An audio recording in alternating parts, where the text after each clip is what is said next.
A lot of people thought that building a business is about being different, but really it is about how to be profitable.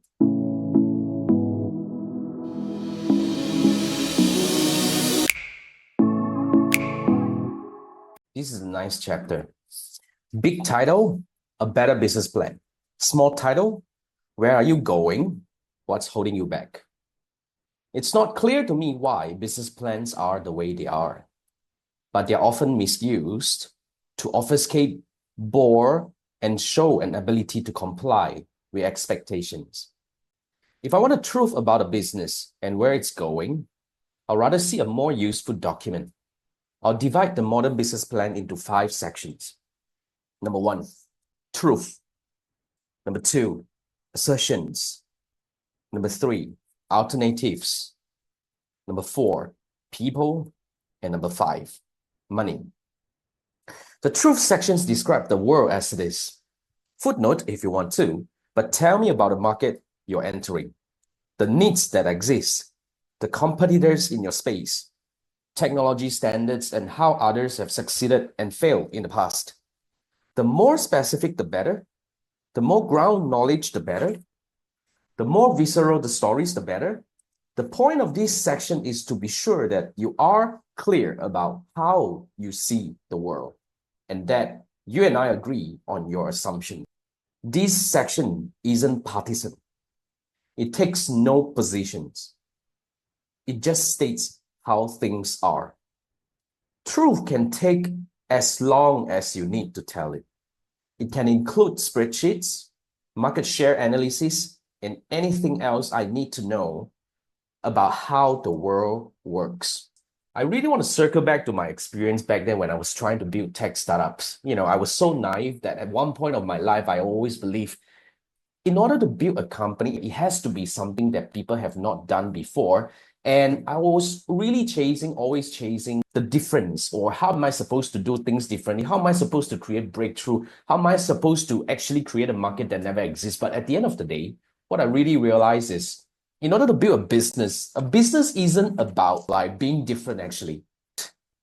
It's about how executable it is. That's why when Seth talks about the truth is, it talks about whether the demand exists, whether you have competitors in your space, whether you have anyone succeeded or failed before. That's really something important about a business, because a lot of people thought that building a business is about being different, but really it is about how to be profitable, how to stay in the game, and how to actually build a long-lasting game that is, it's actually your responsibility as a business owner, as a founder, to keep the business afloat and make it profitable. Otherwise, why are you doing business? You're not trying to change the world. If you want to change the world, I would say probably it's a lot easier if you go to become a politician, unless you're somebody like Elon Musk who actually can create something that really changed the world. But to most business owners that I see, that I meet, it's really about addressing an existing demand. But I'm not saying that you shouldn't try to do things differently, because you definitely have a set of philosophy and the way you do things that you want to put into place to help make the world a better place, or to help the business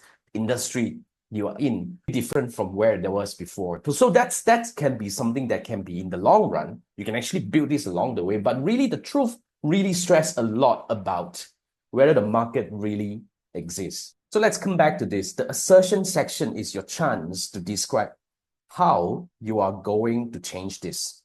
We will do X, and then Y would happen. We will build Z with this much money in this much time. We will present Q to the market, and the market will respond by taking this action. You're creating tension by telling stories. You're serving a specific market. You're expecting something to happen because of your arrival. What? This is the heart of the modern business plan. The only reason to launch a project is to make change, to make things better, and we want to know what you are going to do, that impact it's going to have. We want to know what are you going to do and what impact is going to happen. So you see, the whole idea here is you got to really bring change to the industry. Let's say for me as a business consultant, or even as a meta advertising strategist, what I really stand for matters. That makes you somebody who actually can stand out in your industry, and that's how you can actually start building a brand for yourself. Otherwise, you'll be entering a market with no, differences that would actually make it very hard for you to grow a business. That's why the whole idea here is up to now, what I really want to relate back to my experience was you really have to find a market that is possible for you to succeed, at least for you to make money out of it. And then you want to talk about how are you going to enter the market differently compared to the competitors. And that's how you can actually start building a brand. That's how we as freelancers, as solopreneurs, or even entrepreneurs, or any business is actually to stand out, in my opinion. Otherwise, you'll be competing among each other. And at the end of the day, price will be the only point that you can actually try to fight for. Otherwise, you need to start looking at ways to build a plan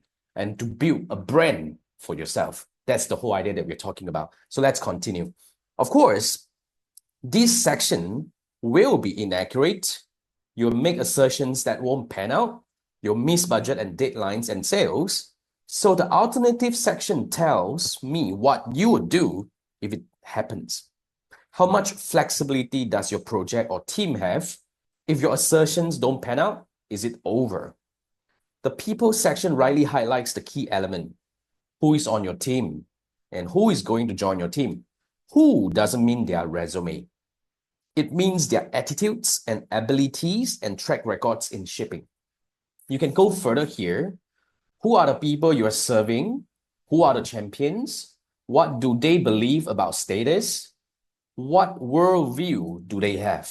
The last section is all about money, how much you need, how you will spend it, what cash flow looks like, profits and loss, balance sheets, margins, and exit strategies. Your local VC might not like this format, but I'm betting it will help your team think through the hard issues more clearly. So what I really like about this section is I think the truth, the assertions, and the alternatives is really something that you should actually look into. Remember, in my opinion, you may disagree. A business isn't about being different, but really first you need to start looking at the profitability. You want to enter a market, so you need to really address the demand first. And once you find the demand, finding the differences that you can make, the change that you can bring to the industry would actually help you think about how you can really start building a brand for yourself. And that's crucial because that's how you can be different. And that's how you can start commanding the market to come to you. That's how you can start attracting the right people to your business with lesser effort in the long run. But really, that connects you with the right people that you want to meet in your business.